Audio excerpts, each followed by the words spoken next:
This chapter was just beyond incredible. I mean, just seeing Yuji actually have reverse curse technique, seeing Yuta of all people actually step in and actually challenge Sukuna, and we actually got the Queen of Curses versus the King of Curses. And I'm especially interested in not only the fact that Kenjaku is confirmed dead, as well as Higuruma and Gojo, which those two are obvious. It's Sukuna's inner struggles, which really got me. I really was not expecting some Sukuna character development, at least from this chapter. I thought that would have happened later on, but it was fantastic. Nonetheless, there is a lot to talk about from this chapter, so let's just get straight into it. And of course, leave a like as well, it helps your boy out. And if you haven't already, be sure to subscribe for a ton of consistent and quality JJK content. Less than 10% of people actually watch my channel are subscribed. So if you love JJK, I promise you won't regret it. And of course, thank you to the special members of the channel, it is much appreciated. Alright, so the first thing I'm going to start with is probably one of the most interesting parts, at least to me, is Yuta actually stepping in, because this has many implications. So first thing is Rika actually expands and she's massive, just like a recent cover page, I guess, that actually foreshadowed Rika being able to grow their size, which is nothing new though. We have seen Rika grow their size before, especially in JJK 0, and she just slammed Sukuna, and it was pretty badass, I'm gonna be honest. Now, I'm not gonna hype Yuta up because we've been in this situation too many times. We're saying, oh, Gojo stepped in, Higuruma stepped in, Kashimo stepped in, or Yuji's gonna step in. They're about to cook Sukuna just to get absolutely obliterated. At least Yuji's still alive though. This isn't the first time we've seen something like this where Yuta has a great entrance, but for we know, next chapter he just gets absolutely bodied, which would make sense since Sukuna's so powerful. But I really do hope Yuta does go crazy, especially because we're actually getting this matchup of the King of Curses versus the Queen of Curses. I imagine this was something GEGE had in mind since he probably invented Sukuna as he was actually planning the original JJK where he already knew about Rika. I am very curious to see where this goes, and do remember that Sukuna's hand that he actually cut off is still out there, so Rika can actually eat that hand, and potentially Yuta may be able to access Cleave in his mantle. That is a pretty crazy theory. There was a whole bunch of stuff confirmed in this chapter, so yes, it seems like Sukuna's reverse curse technique is still slower. Actually, I shouldn't say that's confirmed, but it just looks like it because he's healing it very slowly, as when he was spacing out and just contemplating, it didn't instantly heal. I mean, even when Sukuna was at 2 fingers, all the way back in the beginning of JJK, he could just within an instant heal his hand, but this time it's still slow. So clearly, reverse curse technique output that wasn't actually fixed when he incarnated. But he can still use reverse curse technique because at the end of the chapter, we see his hand has fully healed. And it's actually what he uses to block Yuta's attack with cursed energy reinforcement. But what's very interesting is, yes, Yuji does have reverse curse technique, so this was one of the biggest possibilities that people were throwing out. There were other possibilities such as Yuji using blood manipulation death paint abilities to heal, which would have been the coolest option, let's be honest. And I even threw the idea that Shoko was coming in, healing him, and then teleporting out with Ui, which also was a possibility, but we did learn in this chapter that when you actually heal someone with reverse curse technique, it's only at half the output if you're actually healing someone else compared to yourself. And we see just blatantly in this chapter, Yuji gets his stomach up once again, and right in front of us, he heals it. So he's got reverse curse technique. It's really cool to see, I'm gonna be honest. Still curious to see what abilities he has, if he has any, you know, blood manipulation, soul attacks or whatever, but hopefully we get to see it soon. But just the fact that at least something was finally confirmed. I mean, we still don't even know what the gauntlets on his hands are. Are they just cursed tools, which they probably are? Are they a transformation of the soul? Are they blood manipulation abilities from the death paintings? We still don't know. Now, something I really want to talk about is the whole Kenjaku seems to be fully dead, and what he meant by my will will be inherited is that Sukuna will be the one to actually inherit his will, since we see Sukuna actually eat something in this chapter, an orb of light, as a new rule is made. And the new rule is that Fushiguro Megami now holds the authority to activate the merger between Tengen and humanity. And of course, Kusakabe further clarifies Fushiguro meaning Sukuna, and Sukuna eats the orb. So maybe this orb is actually Tengen in curse spirit manipulation form, since it's odd how Tengen is still under control if Kenjaku is dead and curse spirit manipulation should cease to exist. And maybe that's what this orb is. It's that contingency. Maybe Kenjaku made a binding vow or did some sort of technique that we don't know about to transfer Tengen, at least that authority or ability to control him, to Sukuna. Or maybe it's a binding vow that he's made with the Culling Games, and the Culling Games is somehow holding onto his curse technique, or at least Tengen specifically, because the Culling Game is able to give this ability to activate the merger to Sukuna. I'm sure we'll get further clarification on it later, but what I actually want to touch upon is the fact that it seems like Kenjaku really is dead. Now, on one hand, it is pretty cool to see that not even the villains have plot armor, since that was something everyone always said, oh, Kenjaku's got such insane plot armor, he tanks everything, but seeing that he actually is just dead. And the reason this is a bit concerning is because there's still a lot of plot lines that have just never been addressed, and I guess will never be addressed. For example, is Kenjaku never going to talk to Yuji? I mean, they are mother and son. Is that just never going to be touched upon? I guess there will never be a Yuji flashback, and I don't mean the Heian one, I specifically mean in pertaining to Kenjaku. I guess they'll never talk about it. Choso and Kenjaku, nothing more there. There was no conclusion to that whole arc, especially considering that Kenjaku killed Yuki, and there's no specific Kenjaku flashback, which this was never guaranteed either. You know, it was never something that we were sure we were going to see, but I guess we'll never see it, you know, maybe from all the way in the beginning. Maybe he was around before the Heian Era, just when he was in the Heian Era, all the way until now. Granted, we may still see him in a Heian flashback, but it may just be as a cameo now since he's dead, and it won't be a specific flashback tailored to him. And of course, Kenjaku Kenjaku could still, I guess, somehow come back in some way, but the whole theories around Kenjaku coming back were based on my will be inherited line, and now that that line is just, we can see it's just talking about Sukuna, not about Kenjaku resurrecting his body or taking someone's body or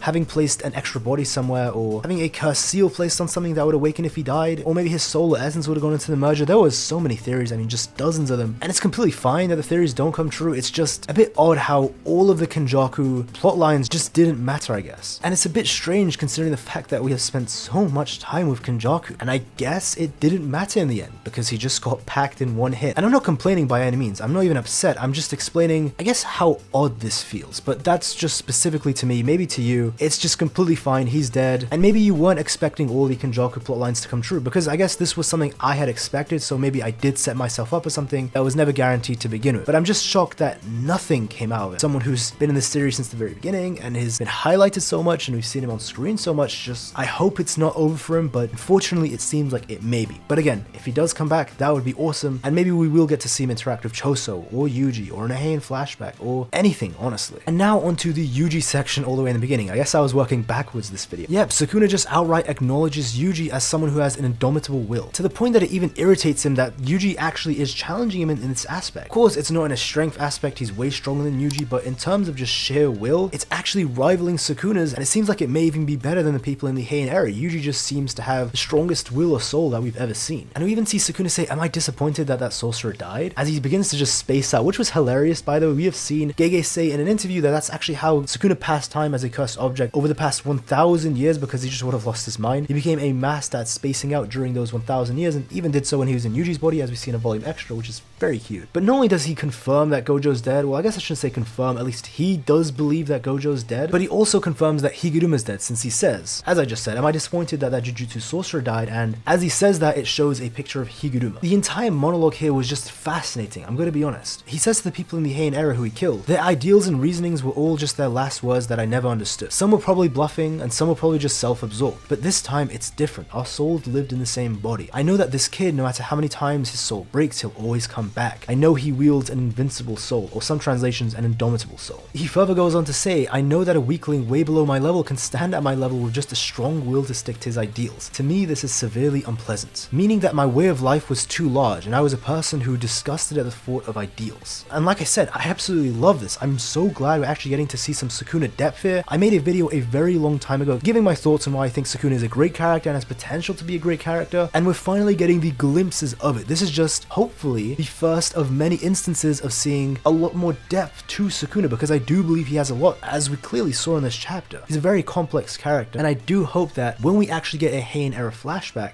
we'll get to see more from Sukuna, and especially who he is as a person. The Executioner's Sword did nothing at all. So I guess as Higuruma died, his curse technique went as well, which goes against what was said last chapter about how when you die, your curse techniques, or at least curses, become stronger, so it was heavily implying that the technique would become stronger. I think just blatantly saying that, but I guess I was wrong. But we do see that at least the Executioner's Sword, the marking of it is still on Yuji's hand. It's right on his palm, so maybe he can still use it, maybe it's still there that he can just tap that tiny bit of it that's left onto Sukuna, and I do think that'll come into play later, so don't forget about that. And also, GEGE's author's comment from this chapter was incredibly important. He actually says, "I might have been wrong for expressing negating the damage for simple domain because it doesn't neutralize curse technique." The reason this is important is because this was actually something I was saying in my past 2 reviews, where I said a simple domain wouldn't negate a curse technique completely. It's not domain amplification like that, and I was really confident about that, but then the previous chapter came out and it implied otherwise, and I did admit I was wrong about that, but it seems like no, I was right and GEGE made a mistake. But just to further clarify for those who had seen my previous reviews, and we can just put that argument to rest, no, it doesn't completely negate a curse technique. That's what a domain amplification does, and even for a domain amplification, it doesn't even do it all the way. As we saw, Sukuna still took heavy damage from the red when he was protecting himself with domain amplification. However, simple domain obviously does help a lot, not nearly as much as domain amplification, but it's still pretty helpful. But hey, if you enjoyed the video, be sure to leave a like, it helps out a ton. And of course, if you haven't already, be sure to subscribe for a ton of consistent and quality JJK content just like this. Like I said in the beginning, less than 10% of people who actually watch my videos are subscribed, so if you love JJK, I promise you won't regret it. And of course, thank you to all the channel members as well. It is much appreciated, honestly. And so for me, have a great day and take care, guys.